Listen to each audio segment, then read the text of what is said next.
Hello दोस्तों, good morning, नमस्ते। आप सब कैसे हैं? आशा करते हैं आप सब बहुत अच्छे होंगे, मज़े में होंगे। आप सभी का बहुत बहुत स्वागत है हमारे न्यू ब्लॉग में। तो इधर हम करने लगे हैं चूल्हे की पुताई और यहाँ पर कल शाम को बुआ ने बेल भुनने के लिए 2 डाले थे, तो बेल भी हो चुके हैं और जो राख थी चूल्हे में वो भी मैंने कर दी है बरोसी में। तो बस जल्दी जल्दी से यहाँ चूल्हे की पुताई कर लेते हैं। और यहाँ पर बुआ भी थोड़ा सा काम कर रही हैं क्योंकि जो ऊपर की साइड में है ना कि बुआ यहाँ पर फट्टी बांध रही हैं, तो एकदम से खुला खुला लगता है। तो इसी वजह से बुआ ने कहा कि चलो यहाँ पर एक फट्टी बांध देते हैं, तो ऊपर से थोड़ी सी छाया हो जाएगी। और इधर साइड में भी बुआ बोल रही थी कि एक पर्दा लगा देंगे तो यहाँ से धूप भी नहीं आएगी, तो सुबह के टाइम भी अच्छे से खाना बन जाएगा और शाम के टाइम भी खाना बन जाएगा। तो वही बुआ कर रही हैं, कुछ ना कुछ जुगाड़ लगा रही हैं कि अच्छे से बन जाए, यहाँ पर तुम लोगों को है ना कि धूप ना लगे। तो हमारे लोगों की वजह से ही बुआ यहाँ पर मेहनत कर रही हैं। और यहाँ पर इतनी फट्टी बांधी है बुआ ने, तो 2-3 डंडे भी गाड़ दिए हैं तो अच्छे से बंध गई है, लेकिन इतने अच्छे से नहीं बंध पाई है। तो एक आध जो है ना कि बूंदे ऊंदे पड़ेंगी तब भी नीचे नहीं आएंगी, तो इसी वजह से बुआ ने बांध दिए। तो इधर हमारी चूल्हे की पुताई हो गई थी, उसके बाद में नहा धो लिए हैं और इधर हम बनाने लगे हैं खाना। तो आज हम सब्जी में बनाने वाले हैं भिंडी की सब्ज़ी। तो इन दिनों में है ना कि भिंडी की सब्ज़ी की सीज़न ही चल रही है, तो ज़्यादातर जो सब्जियां चलती हैं वही बनती रहती हैं। तो आज भी मैं भिंडी ही बना रही हूँ। तो भिंडी में आज मसाले नहीं भरेंगे, ऐसे ही हम भिंडी की सब्ज़ी बनाएंगे। और उस दिन मैंने सब्ज़ी बनाई थी तब मसाले भरे थे भिंडी में, लेकिन आज ऐसे ही बनाएंगे। तो अच्छे से पहले मसाले भून लेते हैं, उसके बाद में हम भिंडी डाल देंगे। और है ना कि जब हम भरकर भिंडी की सब्ज़ी बनाते हैं, उसमें मसाले भरते हैं भिंडी में, तब थोड़ा सा ज़्यादा भी टाइम लग जाता है। और इसमें बहुत ही कम ही टाइम लगता है, बहुत जल्दी से ही भिंडी की सब्ज़ी बन जाती है। और वैसे है ना कि हम सारे मसाले भूनते हैं, उसके बाद में उसको ठंडा करते हैं, उसके बाद में ही भिंडी में मसाले भरते हैं, तो थोड़ा सा ज़्यादा टाइम लग जाता है। वैसे भिंडी की सब्ज़ी बनने में ज़्यादा टाइम नहीं लगता है, बहुत जल्दी से ही बन जाती है। तो उधर मैंने भिंडी की सब्ज़ी छौंक दी है और इधर हम आ गए हैं बिस्तर हटाने के लिए। आरोही भी उठ गई है, तो मैंने कहा चलो बिस्तर भी हटा कर रख देते हैं। तो यहाँ पर भी साफ़ सफाई करनी थी, झाड़ू वाड़ू लगाना था। और आरोही थोड़ी देर में उठती है, तो इसी वजह से हम रुक जाते हैं। और वैसे तो साथ में ही सारे बिस्तर हटा देते हैं, लेकिन आरोही है ना कि देर से उठती है और उठाते भी नहीं है, क्योंकि इन दिनों में स्कूल भी आरोही के बंद हैं, तो फिर वो सोती रहती है। और इधर मैंने एक खटिया खड़ी कर दी है और ये वाली भी खटिया खड़ी कर देते हैं, क्योंकि अच्छे से आज यहाँ पर झाड़ू लगाना है। तो यहाँ पर बहुत ज़्यादा धूल अब उड़ने लगी है, तो यहाँ पर भी लिपाई पाई करनी है। तो मैंने कहा चलो पहले झाड़ू लगा देते हैं। और बहुत ज़्यादा धूल उड़ने लगी थी, तब तक आ गए थे आरोही के पापा, तो वो बोलने लगे कि बहुत ज़्यादा धूल उड़ रही है। तो फिर मैंने कहा चलो थोड़ा सा यहाँ पर पानी का छिड़काव कर देते हैं, तो इतनी ज़्यादा धूल नहीं उड़ेगी। और वैसे है ना कि धूल जब उड़ती है तब हर जगह पर फिर बैठ जाती है। और मैंने अभी यहाँ की बहुत जल्दी से ही सफाई की थी, तो बहुत ही अच्छे से सफाई की थी, लेकिन क्या करें बहुत जल्दी से ही धूल मिट्टी उड़ने लगती है। तो यहाँ पर मैंने थोड़ा सा पानी का छिड़काव दे दिया है, तो इतनी ज़्यादा धूल मिट्टी नहीं उड़ रही थी। और ये बात हमको एक हमारी दीदी जी ने बताई थी कि जब भी आप झाड़ू लगाया करो तो थोड़ा सा पानी का छिड़काव दे दिया करो, इससे है ना कि धूल मिट्टी इतनी ज़्यादा नहीं उड़ेगी। तो सही कहा दीदी, जब भी हमको ध्यान रहता है तब हम थोड़ा बहुत पानी का छिड़काव दे देते हैं, तभी हम झाड़ू लगाते हैं, तो इतनी ज़्यादा धूल मिट्टी नहीं उड़ती है। और वैसे जब लिपाई हो जाती है तब नहीं इतनी ज़्यादा धूल मिट्टी उड़ती है, लेकिन लिपाई जब छूटने लगती है फिर से धूल मिट्टी उड़ना शुरू हो जाती है। और इधर उसके बाद में आ गए हैं रोटियां सेकने के लिए, तो आटा भी मैंने लगा लिया है, तो बस जल्दी जल्दी से सारी रोटियां सेक लेते हैं। और सारी रोटियां हमको सेकनी है आज मोटी वाली, क्योंकि भिंडी की सब्ज़ी बनाई है, तो मैंने कहा चलो आज सारी रोटियां हम मोटी वाली ही सेकेंगे। और यहाँ पर बुआ ने पर्दा भी लगा दी है, क्योंकि धूप भी आ गई थी, तो पर्दे से है ना कि थोड़ी बहुत धूप ढक जाती है, तो इतनी ज़्यादा धूप नहीं लगती है। और वैसे तो हम लोग अंदर खाना बनाते थे, लेकिन आज मैंने कहा चलो यहीं पर बना लेते हैं, वहाँ पर भी धूप आ जाती है। तो हमारे लिए ये एक ही बात पड़ती है, चाहे यहाँ पर खाना बनाए या अंदर बनाए, वहाँ पर भी धूप आ जाती है और यहाँ पर भी धूप आ जाती है। लेकिन यहाँ पर है ना कि बुआ ने पर्दा लगा दिया है, तो कम धूप लग रही थी। और यहाँ बाहर जब खाना बनाते हैं तो थोड़ी बहुत हवा भी लगती रहती है, और वहाँ पर तो धूप लगती है, तो बहुत ज़्यादा गर्मी लगती है। और जो छप्पर पड़ा है वो भी काला हो जाता है, और काला हो भी गया है, क्योंकि काफ़ी दिनों से हमारा खाना वहीं पर बन रहा है। तो इसी वजह से मैंने कहा चलो बाहर ही खाना बनाते हैं। और आज धूप भी थोड़ी सी कम ही निकली थी, क्योंकि इतनी ज़्यादा धूप नहीं निकली थी, तो मैंने कहा चलो यहीं पर बना लेते हैं। और यहाँ पर है ना कि थोड़ा सा बंदर आ जाते हैं, तो इसी वजह से एक डंडा रख लिया है साइड में। और वैसे बंदर नहीं आते थे, लेकिन अब तो बंदर यहाँ पर भी आने लगे हैं। जब से हमारा यहाँ पर खाना बनना शुरू हुआ है तब से यहाँ पर भी बंदर आने लगे हैं, तो बंदर को देखना पड़ता है। और इधर हमारी इतनी सारी रोटियाँ सिक गई हैं, तो 2-3 रोटियां हमारी रह गई हैं, इनको भी जल्दी जल्दी से सेंक लेते हैं। तो मोटी रोटी सीख गई थी जल्दी से ही, और सारी रोटियां हमने मोटी वाली ही सेंकी हैं। तो भिंडी की सब्ज़ी के साथ में मोटी रोटी अच्छी भी लगती है। और आप सभी दोस्तों को तहे दिल से बहुत बहुत धन्यवाद। आप सभी बहुत ही प्यारे प्यारे कमेंट करते हो, हमें बहुत ही अच्छा लगता है। और जो दोस्त हमारे कमेंट नहीं कर पाते हैं उनको भी तहे दिल से बहुत बहुत धन्यवाद। इसी तरह आप सब हमारे चैनल से जुड़े रहिएगा, अपना प्यार और सपोर्ट बनाए रखना। और जो भी हमारे भैया दीदी हमारे चैनल पर न्यू आते हैं तो चैनल को सब्सक्राइब ज़रूर कर लिया करें। और ये एक हमारी दीदी जी हैं, उनका नाम है कल्पना। तो उन्होंने कमेंट किया है कि 26 तारीख को हमारी शादी की सालगिरह है। तो दीदी जी, शादी की सालगिरह की आपको ढेर सारी शुभकामनाएं। आपकी जोड़ी सलामत रहे, आप हमेशा खुश रहो, हमारी यही दुआ है।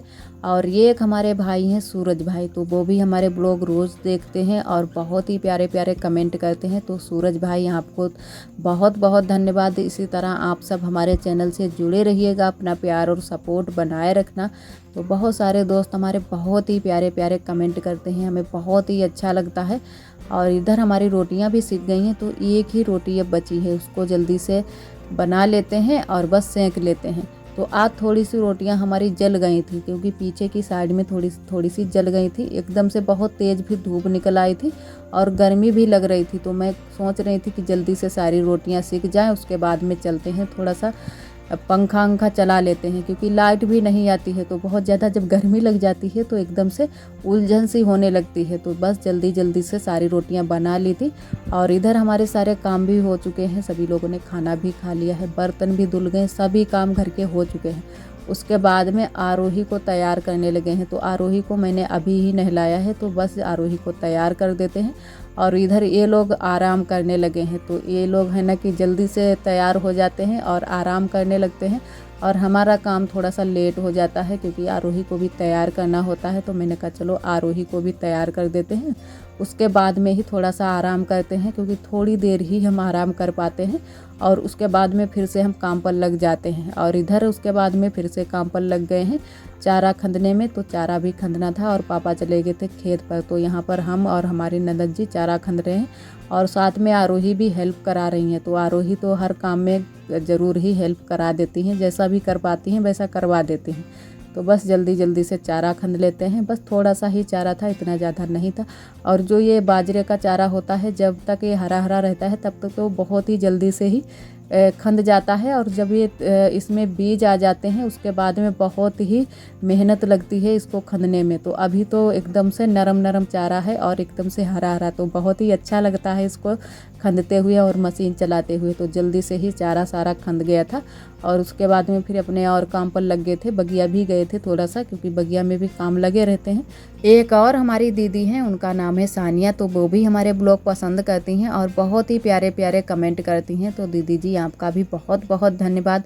और ये एक हमारी आंटी जी हैं, वो हमारे मायके से हैं, तो वो भी हमारे ब्लॉग बहुत ही पसंद करती हैं। तो आंटी जी आपका भी बहुत बहुत धन्यवाद। इसी तरह आप सब हमारे चैनल से जुड़े रहिएगा। तो इधर हमारा चारा भी खंद गया है, बस थोड़ा सा ही रह गया है, तो इसको भी जल्दी जल्दी से खंद लेते हैं। और उसके बाद में फिर बगिया को चलेंगे, क्योंकि यहाँ के जब काम हो जाते हैं उसके बाद में हम लोग तैयार होकर चल देते हैं बगिया को।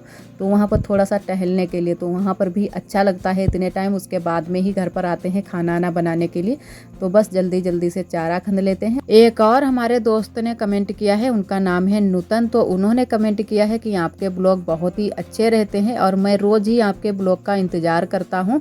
तो ये तो हमें नहीं पता है कि ये दीदी जी हैं या भाई हैं, तो उसके लिए मैं माफ़ी चाहूँगी, क्योंकि हमसे कभी कभी गलती हो जाती है। तो एक दीदी जी को मैंने भाई बोल दिया था, तो हमें बहुत ही बाद में बुरा लगा कि मैंने दीदी जी को भाई बोल दिया, तो अच्छा नहीं लगता है। तो इसी वजह से, नाम की वजह से मैं थोड़ा सा इधर उधर हो जाती हूँ कि दीदी हैं या भाई हैं। तो आप बता दिया करो कि मैं दीदी हूँ या भाई हूँ। तो इधर हम लोग आए हुए हैं बगिया को, बुआ भी आई हैं, सभी लोग आए हैं, हमारी ननद जी भी आई हैं और आरोही भी आई हैं। तो आप सभी को दिखाते हैं। मूंगफली तो यहाँ पर खड़ी है और बाजरा भी खड़ा है। तो इतने टाइम थोड़ा सा ठंडा मौसम हो जाता है तो सभी लोग आ जाते हैं। और बुआ भी हैं यहीं पर, भैंस को पानी पिला रही हैं, तो सभी लोग यहीं पर हैं। और इधर ये खड़ी हैं मूँगफली, तो दिखाते हैं आप सभी को। ये मूँगफली खड़ी हैं, तो बहुत ही हरियाली है। तो इतने टाइम कितना अच्छा लग रहा है ये खेत में, कितनी हरी हरी मूंगफली खड़ी है, तो हरा हरा खेत भी लग रहा है। तो पूरे खेत में मूंगफली खड़ी है और इधर बंधी है भैंस बड़ी अम्मा की, और हमारी भैंस पी रही है पानी। और इधर ये यश चला रहे हैं साइकिल, जो कि दीदी के लड़के। तो बहुत अच्छा लगता है इतने टाइम बगिया में। और पसीना अभी भी हमारे निकल रहा है, क्योंकि अभी ही हम लोग घर से आए हैं, काफ़ी पसीना निकल रहा है। तो यहाँ पर है ना कि थोड़ा सा ठंडा मौसम लगता है, तो सभी लोग यहीं पर चले जाते हैं, तो अच्छा लगता है। तो सभी लोग एक साथ में ही आए हैं, घर पर कोई भी नहीं है। पूरे खेत में यहाँ पर मूंगफली खड़ी है। तो अभी हम जाएंगे घर पर और खाना आना बनाएंगे। और इधर देखो आरोही की शैतानियाँ शुरू। जो ये भैंस की सांकर होती है उसी को आरोही गले में पहन रही है। तो ये बहुत ही भारी भी सांकर होती है, लमसम 2 किलो की या 2.5 किलो की होती है। तो एकदम से अगर इनके पैर पर गिर जाए तो इनके चोट भी लग सकती है, लेकिन ये मान नहीं रही थी। तो यहाँ पर ये पहन रही है, बार बार उसको उठा रही है और गले में ही डाल रही है। और चोट वोट कहीं लग जाए तो फिर इन्होंने रख दी थी, मैंने कहा तो फिर रख दी थी। और इसको धुल भी दिया है इन्होंने, 2-3 बार इसको अच्छे से धुल दिया है। तो ये हमारी नहीं सांकर है, हमारी दीदी जी की है। तो वो यहीं पर भैंस चरा रही हैं, तो इसी वजह से यहाँ पर उन्होंने इसको रख दिया है। और इधर बुआ पिला रही हैं पानी पड़रा को, और हमारे ननद जी हैं ना कि पानी चला रही हैं नल से, क्योंकि एक लोग चलाते रहते हैं बराबर से और एक लोग पिलाते रहते हैं। तो जल्दी से ही भैंस पानी पी लेती है, और भैंस पी चुकी है तो पड़रा भी पी चुका है। और इधर हमारी देवरानी जी भी आई थी बगिया को, और आरोही हमारे ननद जी, तो सभी लोग आए हुए हैं बगिया को। घर में कोई भी नहीं है। तो अभी हम लोग अब जाएंगे घर को। और इधर बच्चे बच्चे भी खेल रहे हैं। और थोड़ी सी जो ईंटें हैं वो यहीं पर लगा दी गई हैं, क्योंकि वहाँ पर जगह जो थी वो सारी घिर गई थी, तो वहाँ पर जगह ही नहीं बची थी। तो इसी वजह से फिर बगिया में लगाई गई हैं इतनी सारी ईंटें। तो अब पता नहीं कब तक हमारा काम शुरू होगा रसोई का। तो जल्दी से बन जाए रसोई तो थोड़ी सी आराम हो जाए, लेकिन पता नहीं कब तक हमारी रसोई बन पाएगी। और इधर हम लोग आ गए हैं घर पर। तो यहाँ पहले पीछे वाले घर में लगा देते हैं झाड़ू, क्योंकि जब चारा खंदा था तब बुआ ने लगाया था झाड़ू। उसके बाद में हवा हुआ चली तो यहाँ पर थोड़ी सी धूल मिट्टी हो गई थी। तो मैंने कहा चलो झाड़ू लगा देते हैं, उसके बाद में ही यहाँ पर खाना बनाएंगे। क्योंकि 2-3 बार आप सभी को हम बताते रहते हैं कि 2-3 बार यहाँ पर भी झाड़ू लग जाती है, और घर में भी लगानी होती। और वैसे ना भी लगानी पड़े, लेकिन आरोही है ना कि कुछ ना कुछ यहाँ पर कागज़ फाड़कर या पन्नी फाड़कर डालती रहती हैं। तो इसी वजह से बहुत ही जल्दी से ही झाड़ू लगानी हो जाती है। और घर पर भी बहुत सारे इनके खिलौने पड़े रहते हैं, और इधर से उधर सामान भी डालती रहती हैं। तो फिर झाड़ू वाड़ू लगा देते हैं तो अच्छे से साफ़ सफाई भी हो जाती है। और इधर आ गए हैं घर पर। तो कपड़े भी लेकर आ गए थे, तो मैंने कहा चलो कपड़े भी घर ही करके रख देते हैं, उसके बाद में ही खाना बनाएंगे। तो जो काम होते हैं वो कहते हैं चलो हो ही जाए, उसके बाद में ही काम की शुरुआत और बाकी के करते हैं। और जब टाइम नहीं होता है तब तो कहते हैं चलो साथ में ही करते जाएंगे। तो इधर कपड़े भी हमारे घर ही हो गए हैं। और आज का ब्लॉग दोस्तों बस यहीं तक। आज का ब्लॉग हमारा कैसा लगा कमेंट में ज़रूर बताना। और जो भी हमारे भैया दीदी हमारे चैनल पर न्यू आते हैं तो चैनल को सब्सक्राइब ज़रूर कर लिया करें। और ब्लॉग पसंद आए तो लाइक करना ना भूलें। कल फिर मिलेंगे एक न्यू ब्लॉग के साथ में, तब तक के लिए आप सभी दोस्तों को नमस्ते।